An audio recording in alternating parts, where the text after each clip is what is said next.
গুরুদেব, আপনাকে আমার প্রণাম। আজ আমি এমন একটি প্রশ্ন নিয়ে আপনার কাছে এসেছি যে প্রশ্নটি খুব সাধারণ মনে হলেও এর উত্তর খুঁজতে গেলে যেন সমগ্র সনাতন ধর্মের গভীর রহস্যের সামনে দাঁড়াতে হয়। আমরা প্রতিদিন সংসারে কত মানুষকে বড় বলে মনে করি। কেউ ধনী বলে বড়, কেউ ক্ষমতাবান বলে বড়, কেউ জ্ঞানী বলে বড়, কেউ রাজা বলে বড়, কেউ নিজের শক্তি ও প্রতিপত্তির কারণে বড়, আবার কেউ নিজের বংশ, সৌন্দর্য, শিক্ষা, পদমর্যাদা বা সম্পদের কারণে নিজেকে অন্যের চেয়ে বড় মনে করে। কিন্তু গুরুদেব, যদি আমরা সত্যিই জানতে চাই এই বিশাল সংসারে, এই পৃথিবীতে, এই সমগ্র সৃষ্টি জগতে আসলে সবথেকে বড় কে? মানুষ বড় না রাজা বড়? দেবতা বড় না ব্রহ্মা বড়? ব্রহ্মা বড় না বিষ্ণু বড়? বিষ্ণু বড় না মহাদেব বড়? আবার যদি কেউ বলে শিবই সর্বোচ্চ, কেউ বলে বিষ্ণুই সর্বোচ্চ, কেউ বলে দেবীই সর্বশক্তিমান, তাহলে সত্যটা কি? বেদ কি বলে? উপনিষদ কি বলে? ভগবত কি তাকে বলে? বিষ্ণু পুরাণ কি বলে? শিব পুরাণ কি বলে? অন্যান্য পুরাণে যে বিভিন্ন দেবতার মাহাত্ম্য বর্ণনা করা হয়েছে তার প্রকৃত অর্থ কি? গুরুদেব, ছোটবেলা থেকে আমরা শুনেছি ভগবান সবার ওপরে, কিন্তু ভগবান বলতে কাকে বোঝানো হচ্ছে? তিনি কি কোনো নির্দিষ্ট রূপে আছেন, নাকি তিনি নিরাকার পরব্রহ্ম? যদি তিনি সর্বত্র থাকেন তাহলে তার চেয়ে বড় আর কে হতে পারে? আর যদি তিনি সবকিছুর মধ্যে বিরাজ করেন তাহলে মানুষ কেন নিজের অহংকারে বলে আমি বড়, আমার টাকা বড়, আমার ক্ষমতা বড়, আমার পরিবার বড়, আমার জাত বড়, আমার জ্ঞান বড়? এই অহংকারের শেষ কোথায়? গুরুদেব, আরও একটি প্রশ্ন আমার হৃদয়কে নাড়া দেয়। একজন গরিব মানুষ কি একজন ধনী মানুষের চেয়ে ছোট? একজন অশিক্ষিত মানুষ কি একজন শিক্ষিত মানুষের চেয়ে ছোট? একজন দুর্বল মানুষকে শক্তিশালী মানুষের চেয়ে ছোট? একজন সাধারণ ভক্ত কি কোনো বড় রাজা বা ক্ষমতাবান ব্যক্তির চেয়ে ছোট? যদি সত্যিই ভগবান সবার অন্তরে থাকেন তাহলে মানুষের মধ্যে বড় ছোটের আসল বিচার কিভাবে হবে? ভগবদ্গীতায় শ্রীকৃষ্ণ কি এই বিষয়ে কোনো গভীর শিক্ষা দিয়েছেন? গীতায় যখন বলা হয় যে পরমাত্মা সকল জীবের হৃদয়ে অবস্থান করেন, তখন তার অর্থ কী? বেদে যে এক পরম সত্যের কথা বলা হয়েছে, সেই সত্যের সঙ্গে বিষ্ণু, শিব, ব্রহ্মা ও দেবীতত্ত্বের সম্পর্ক কি? পুরাণে কেন কখনো বিষ্ণুকে সর্বোচ্চ বলা হয়েছে, আবার শৈব পুরাণে মহাদেবকে সর্বোচ্চ বলা হয়েছে?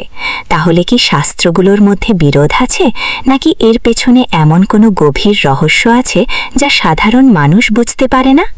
গুরুদেব, আমি এমন উত্তর চাই না যেখানে শুধু বলা হবে ভগবানই বড়। আমি জানতে চাই কেন ভগবান সর্বশ্রেষ্ঠ। তার চেয়েও কি কোনো শক্তি আছে? ব্রহ্মাণ্ড সৃষ্টি হওয়ার আগেও কি তিনি ছিলেন? সৃষ্টি ধ্বংস হয়ে গেলেও কি তিনি থাকবেন? সময়, মৃত্যু, জন্ম, কর্ম, প্রকৃতি, দেবতা, মানুষ সবকিছুর ঊর্ধ্বে কি কোনো এক পরম সত্য আছে? আর যদি সেই পরম সত্যই সর্বশ্রেষ্ঠ হন, তাহলে মানুষের জীবনে তার স্থান কোথায়? একজন মানুষ কিভাবে বুঝবে যে তার জীবনে সত্যিই কে বড়? টাকা, পরিবার, ক্ষমতা, শরীর, নাকি ঈশ্বর?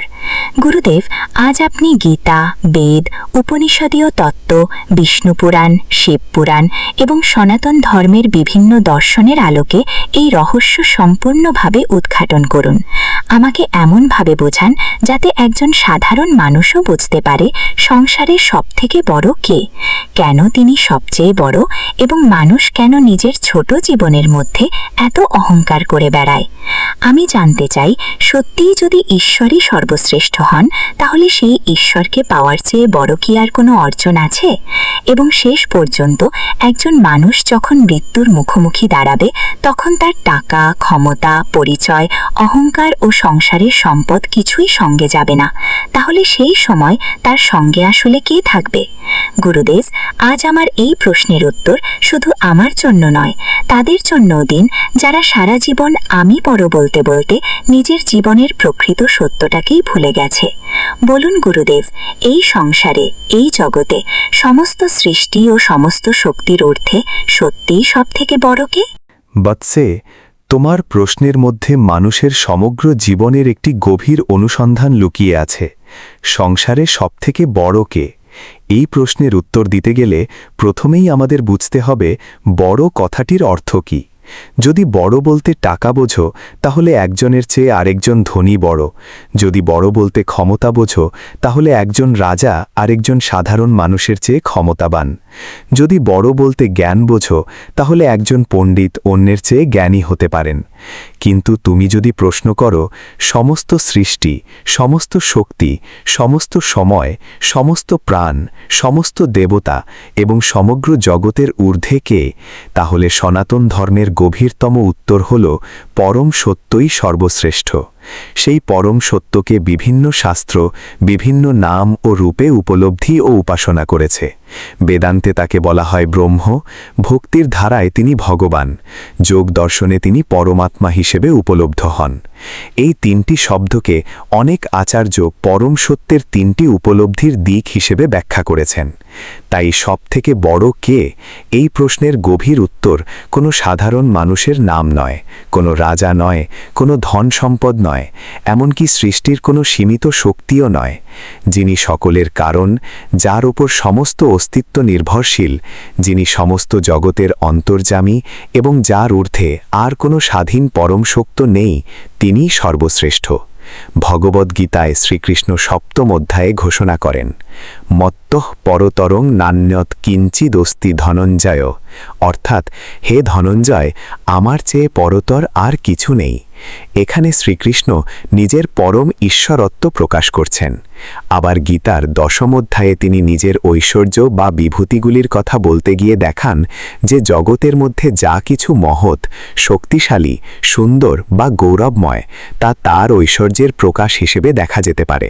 অর্থাৎ বৎসে, তুমি যখন কোনো মহান জ্ঞানীকে দেখো, কোনো মহৎ শক্তিকে দেখো, কোনো অসাধারণ সৌন্দর্য দেখো, কোনো বিরাট ক্ষমতা দেখো, তখন সেটিকে আলাবা কোনো সর্বশক্তিমান সত্তা বলে অহংকার না করে বুঝতে শেখো যে সমস্ত শক্তির মূল উৎস সেই পরম সত্য।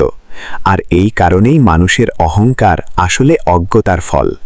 একজন মানুষ বলে আমার টাকা, কিন্তু সেই টাকা কোথা থেকে এলো?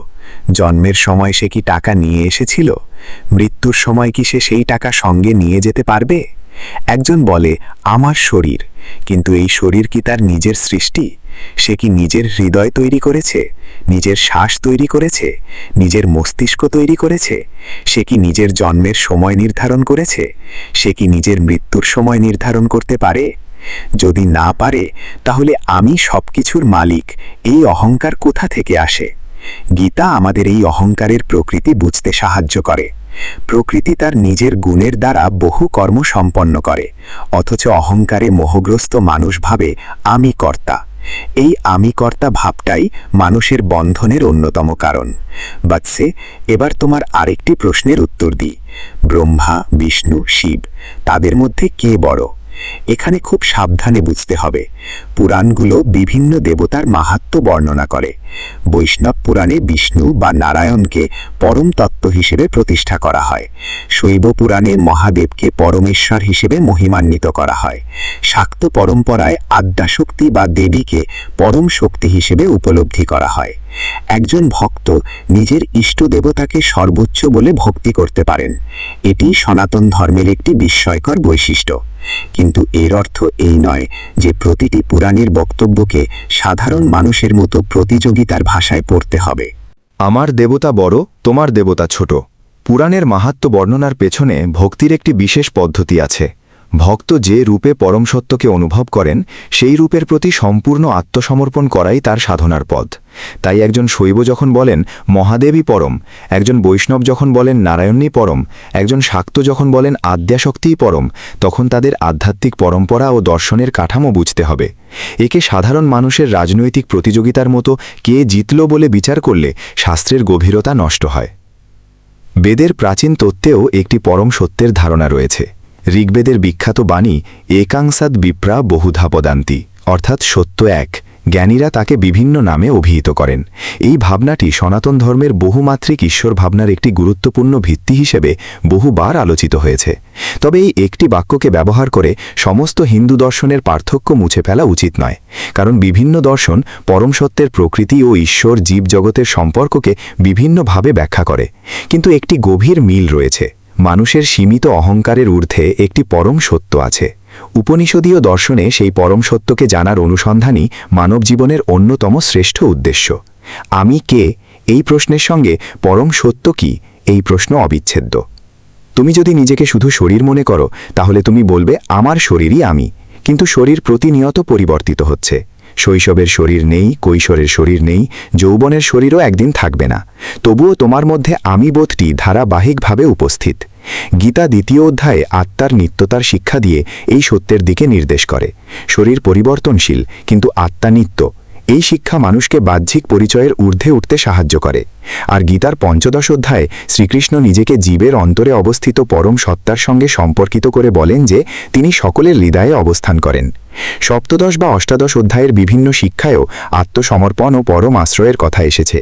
বিশেষ করে 8ম অধ্যায়ের শেষ দিকে শ্রীকৃষ্ণ বলেন, সর্বধর্মান পরিত্যাজ্য মাম একাং শরণাম ব্রজ, অর্থাৎ সমস্ত সীমাবদ্ধ আশ্রয় ছেড়ে তার একান্ত শরণ গ্রহণের শিক্ষা দেওয়া হয়েছে। এর গভীর অর্থ হল, মানুষ যখন বুঝতে পারে যে সংসারের কোনো বস্তুই চিরস্থায়ী আশ্রয় নয়, তখন সে পরম সত্যের দিকে ফিরে যায়। বৎসে, এবার তোমার প্রশ্নের সবচেয়ে কঠিন অংশ, একজন ধনী আর একজন গরিবের মধ্যে কে বড়? সনাতন ধর্মের দৃষ্টিতে সম্পদ কাউকে পরম অর্থে বড় করে না। ধন থাকা মানে একজন মানুষের কাছে বেশি সম্পদ আছে, কিন্তু তা তাকে আত্মিকভাবে শ্রেষ্ঠ করে না। একইভাবে জন্ম, বংশ, বাহ্যিক সৌন্দর্য বা সামাজিক ক্ষমতাও মানুষের অন্তর্নিহিত আত্মমূল্য নির্ধারণ করে না। গীতায় শ্রীকৃষ্ণ বিদ্যা ও বিনয়ের মাধ্যমে জ্ঞানীর সমদর্শিতার কথা বলেছেন। জ্ঞানী ব্যক্তি ব্রাহ্মণ, গরু, হাতি, কুকুর এবং সমাজের অবহেলিত মানুষ সকলের মধ্যে আত্মতত্ত্বকে সমভাবে দেখতে শেখেন। এই শিক্ষা মানুষের অহংকার ভেঙে দেয়। তুমি যদি সত্যি ঈশ্বরকে সকলের অন্তরে দেখতে শেখো, তাহলে তুমি আর একজন গরিব মানুষকে তুচ্ছ করতে পারবে না। একজন অসহায় মানুষের মধ্যে যখন তুমি একই পরমাত্মার উপস্থিতি অনুভব করবে, তখন তোমার আচরণ বদলে যাবে। তুমি বুঝবে বাহ্যিক পোশাক আলাদা, শরীর আলাদা, কর্ম আলাদা, সামাজিক অবস্থান আলাদা, কিন্তু জীবনের গভীরে একটি পরম চেতনার রহস্য রয়েছে। মৎস্যে, এবার পুরাণের প্রসঙ্গে আসি। বিষ্ণু পুরাণে বিষ্ণু বা নারায়ণকে বিশ্ব সৃষ্টির পরম কারণ ও সর্বব্যাপী ঈশ্বর হিসেবে মহিমান্বিত করা হয়েছে। অন্যদিকে শৈব পুরাণের ধারায় মহাদেবকে পরমেশ্বর হিসেবে উপস্থাপন করা হয়েছে। এর মধ্যে যে ভক্তিমূলক পার্থক্য আছে তা বুঝতে হবে। শাস্ত্রের মাহাত্ম্য বর্ণনা ভক্তের চিত্তকে নিজের ইষ্টদেবতার প্রতি একাগ্র করে। যদি একজন ভক্তের মনে সবসময় এই দ্বন্দ্ব থাকে, আমার দেবতা বড় না অন্যের দেবতা বড়, তাহলে তার ভক্তি বিভক্ত হয়ে যায়। কিন্তু একজন সত্যিকারের ভক্ত যখন নিজের ইষ্টের মধ্যে পরম সত্যকে অনুভব করেন, তখন তিনি অন্যের উপাসনাকে অপমান করার প্রয়োজন বোধ করেন না। এই কারণেই সনাতন ধর্মে দেবতার বৈচিত্র্যের মধ্যেও পরম সত্যের অনুসন্ধান রয়েছে। তবে এর অর্থ এই নয় যে সব দর্শন হুবহু একই কথা বলে।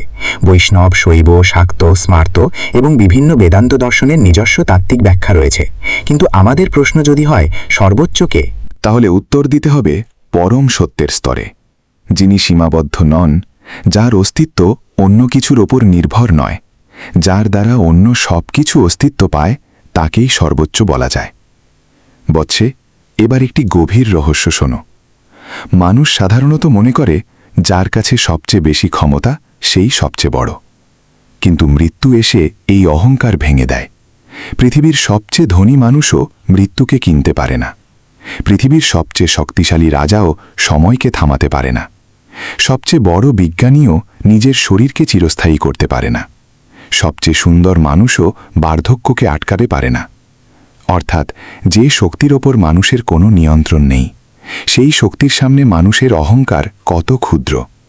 জন্ম, মৃত্যু, সময়, প্রকৃতি, এই সমস্ত কিছুর ঊর্ধ্বে যে পরম সত্য, সেই সত্যের অনুসন্ধানই মানুষকে প্রকৃত জ্ঞানের দিকে নিয়ে যায়।